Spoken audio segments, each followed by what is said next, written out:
안녕하세요. 길성의 법무사입니다.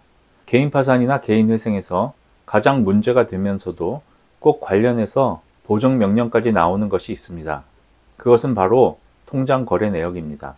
법원에서는 반드시 신청인에게 통장 거래 내역을 제출하라고 요구합니다. 주거래은행의 통장만 제출하면 되는 것이 아니라 본인 명의의 통장은 모두 제출해야 합니다. 계좌정보 통합관리 서비스라는 사이트에 들어가서 공인인증서로 로그인을 하시면 본인 명의의 모든 계좌 정보를 한눈에 검색할 수 있습니다. 법원에서는 이 계좌 정보 통합관리 서비스를 통해 계좌 정보를 검색한 후 본인 명의의 모든 계좌를 제출하도록 요구하고 있으므로 본인의 모든 통장 계좌가 법원에 노출될 수밖에 없습니다. 또 통장 거래 내역은 본인의 것만 제출하는 것이 원칙이지만 간혹 배우자나 가족 명의의 통장 거래 내역을 제출하도록 요구하는 경우도 있습니다. 특히 휴대폰 요금이나 공과금, 임대료, 관리비 등을 본인이 아닌 다른 가족 명의의 통장에서 내고 있는 경우에는 거의 대부분 가족 명의의 통장 거래 내역까지 제출하도록 요구하고 있습니다.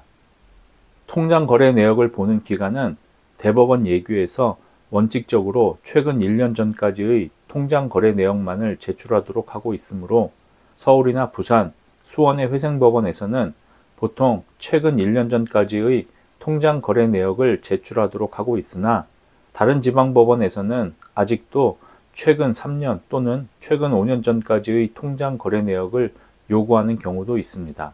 그럼 왜 법원은 통장의 거래 내역을 중요하게 생각하고 꼼꼼하게 살펴보는 것일까요?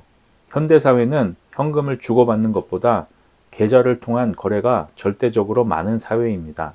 따라서 그 사람의 통장 거래 내역만 보면 그 사람의 재산과 소득, 그리고 돈의 사용처에 대해 전부 알 수 있습니다. 법원은 통장 거래 내역을 통해 신청인이 자신의 재산과 소득을 법원에 정당하게 신고하였는지, 법원을 속이기 위해 악의로 타인 명의의 통장을 이용하고 있는 것은 아닌지, 또 대출금을 생활비나 사업자금 등 정당한 곳에 사용하지 않고 주식이나 도박, 가상화폐 등에 투자하거나 사치나 낭비로 쓴 것은 아닌지 등을 판단합니다. 그리고 보통 50만원 또는 100만원 이상의 입출금 내역에 대해서는 그 최종 사용처가 어디인지를 한눈에 볼 수 있도록 표로 정리해서 제출하라는 보정 명령을 내리는 것이 일반적입니다. 쉽게 말하면 일정 금액 이상의 돈에 대해서는 돈의 흐름과 그 사용처를 모두 살펴보겠다는 것입니다. 만약 여기에서 신청인이 사용처를 제대로 소명하지 못하거나 주식, 도박, 사치, 낭비, 재산 은닉, 편파 변제 등 문제가 있는 거래 내역이 발견되면 개인 파산에서는 면책을 받지 못하거나 아니면 일부 자금을 환수하고 면책을 받는 재량 면책을 받아야 할 수도 있고, 개인 회생에서는 변제금이 많이 올라갈 수도 있는 것입니다. 따라서 만약 본인의 통장 거래 내역에 문제가 있겠다 싶으신 분들은 먼저 통장 거래 내역을 가지고 전문가의 상담을 받아보신 후 개인 파산이든 개인 회생이든 진행하시는 것이 보다 현명한 처사일 것입니다.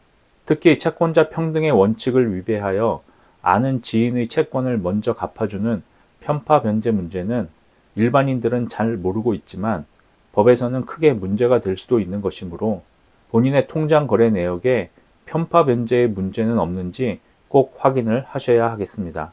오늘의 영상이 여러분들에게 조금이나마 도움이 되셨길 바랍니다. 감사합니다.